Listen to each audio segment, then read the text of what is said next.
Hello YouTube family, welcome to my channel Manasa Satish. ఈరోజు recipe ఏంటంటే boiled egg curry with gravy నార్మల్గా ఉండదు, చాలా టేస్టీగా ఉంటుంది. మనం ఈ గ్రేవీ కర్రీని ఎలా తయారు చేసుకోవాలో చూద్దాం. ముందుగా నా ఛానల్ ఫస్ట్ టైం చూస్తున్నట్టయితే లైక్ చేసి సబ్స్క్రైబ్ చేసుకోండి. ప్రాసెస్లోకి వెళ్తే ముందుగా ఒక బౌల్ స్టవ్ పైన పెట్టుకొని అందులో ఒక 2 స్పూన్ల ఆయిల్ వేసుకోండి. నేను ఇక్కడ 6 ఎగ్స్ని బాయిల్ చేసి తీసుకుంటున్నాను. ఇలా ఎగ్స్ని ఆయిల్లో వేసుకొని వేయించుకోవాలి. ఇలా వేస్తున్నప్పుడే మనం కొద్దిగా సాల్ట్, కొంచెం కారము, కొంచెం పసుపు వేసుకొని ఎగ్స్ కన్నిటికి పట్టేలా బాగా కలుపుకోవాలి. ఎగ్స్కి ఘాట్లు పెట్టడం లాంటివి ఏమీ అవసరం లేదు. ఇలా నార్మల్గా ఆయిల్లో మసాలా అంతా వాటికి పట్టేలా కలుపుకుంటే సరిపోతుంది. ఇలా కొంచెం పైన క్రిస్పీగా అయ్యేలా మనం వేయించుకోవాలి. ఇలా ఎగ్స్ని వేయించుకున్న తర్వాత కొంచెం క్రిస్పీనెస్ అనేది మనకి కనిపిస్తుంది కదా, అప్పుడు మనము వాటిని వేరే ప్లేట్లోకి తీసేసుకోవాలి.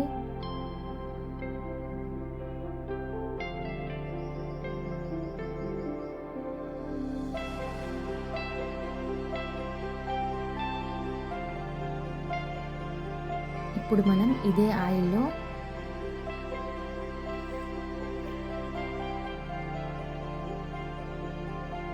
కట్ చేసి పెట్టుకున్న ఆనియన్స్ని వేసుకోవాలి. నేను ఇక్కడ 3 లేదా 4 మీడియం సైజు ఆనియన్ తీసుకుంటున్నాను. పెద్ద సైజు అయితే 2 సరిపోతాయి. ఆనియన్ మనం గోలిన తర్వాత మనం పచ్చిమిర్చి యాడ్ చేసుకోవాలి. పచ్చిమిర్చి అనేది మన టేస్ట్కి తగినట్టు తీసుకోండి. ఎక్కువ కారం తినే వాళ్ళైతే ఎక్కువ పచ్చిమిర్చి తీసుకోవచ్చు, లేదంటే కొన్ని పచ్చిమిర్చి కొంచెం కారం కూడా యాడ్ చేసుకోవచ్చు. దాని ప్రకారం మీరు యాడ్ చేసుకుంటే సరిపోతుంది. నేను ఇక్కడ మొత్తం పచ్చిమిర్చి వేస్తున్నాను కాబట్టి నేనైతే ఎక్కువ పచ్చిమిర్చి తీసుకుంటున్నాను. కావాలంటే మీరు సగం పచ్చిమిర్చి సగం కారమైనా యాడ్ చేసుకోవచ్చు.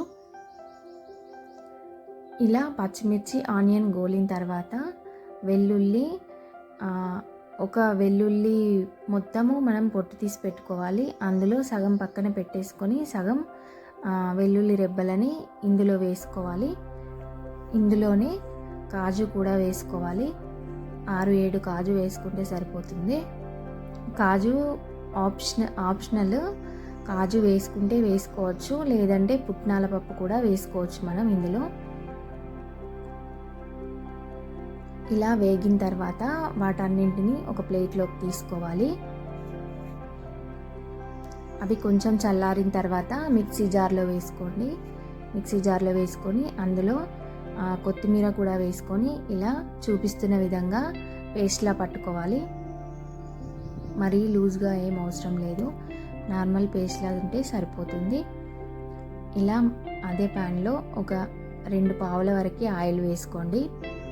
ఆయిల్ వేసుకొని అందులో బిర్యానీ ఆకు, లవంగం, యాలకులు, మనం బగారా మసాలా ఏముంటాయో అవన్నీ వేసుకోవచ్చు. ఇందులో వేసుకొని కొంచెం జీలకర్ర కూడా యాడ్ చేసుకోండి. అందులోనే మనము పక్కన పెట్టుకున్న వెల్లుల్లి రెబ్బల్ని చిన్న చిన్నగా కట్ చేసి వేసుకోవాలి. ఇప్పుడు మనం మిక్సీ పట్టుకున్న పేస్ట్ని కూడా అందులో వేసుకొని కలుపుకోవాలి.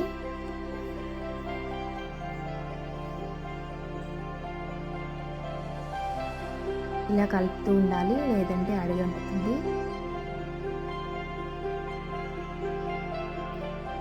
అది కొంచెం వేగేలోపు ఎగ్స్ని ఇలా చూపిస్తున్న విధంగా కట్ చేసి పెట్టుకోండి.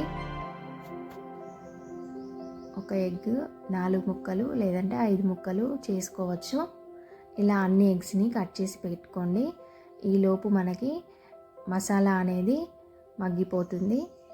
ఇలా కొంచెం ఆయిల్ పైకి తేలేంత వరకు కలుపుకోవాలి. ఇలా కలుపుకున్న తర్వాత అందులో మన టేస్ట్కి తగినంత సాల్ట్, కారము,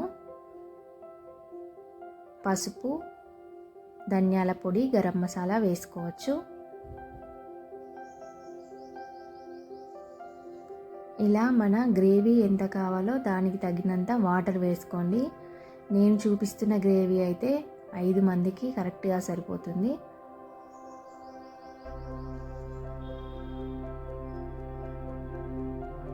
ఇలా కొంచెం మనం వాటర్లా ఉన్నా కూడా తర్వాత మగ్గేసరికి చిక్కబడుతుంది గ్రేవీ అనేది. ఇలా గ్రేవీ కొంచెం ఉడుకుతున్నప్పుడే అందులో ఒక 4-5 స్పూన్ల వరకు పెరుగు యాడ్ చేసుకోవాలి. ఇలా పెరుగు యాడ్ చేసుకోవడం వల్ల మన గ్రేవీకి చాలా కమ్మటి రుచి అనేది వస్తుంది. ఇందులోనే ఇప్పుడు మనం కట్ చేసి పెట్టుకున్న ఎగ్ని కూడా యాడ్ చేసుకోండి. ఒకసారి కలుపుకుంటే సరిపోతుంది. ఇలా ఒక 5 నిమిషాలు ఉంచుకుంటే సరిపోతుంది. మూత పెట్టి మధ్య మధ్యలో కలుపుకోవాలి, లేదంటే అడుగనేది అంటుకుంటుంది. ఇలా మన గ్రేవీ థిక్ కన్సిస్టెన్సీ వచ్చిందా లేదా చూసుకొని కొత్తిమీర చల్లుకొని దించేసుకోవచ్చు. చూసారా, కొంచెం చిక్కబడింది కదా. ఇలా ఆయిల్ అనేది మనకి సపరేట్గా కనిపించాలి పైకి. అలా కనిపించినప్పుడు మన కర్రీ అనేది రెడీ అయిపోయినట్టు. ఇంకా మనం కట్ చేసి పెట్టుకున్న కొత్తిమీరని యాడ్ చేసుకోవాలి. టేస్ట్ అయితే చాలా బాగుంటుంది. పిల్లలు ఎంతో ఇష్టంగా తింటారు, మళ్ళీ మళ్ళీ చేయమని అడుగుతారు. ఇలాంటి రెసిపీ చేసి ఒకసారి మీ వాళ్ళకు కూడా తినిపించండి. వీడియో నచ్చినట్టయితే లైక్ చేయండి, సబ్స్క్రైబ్ చేసుకోండి.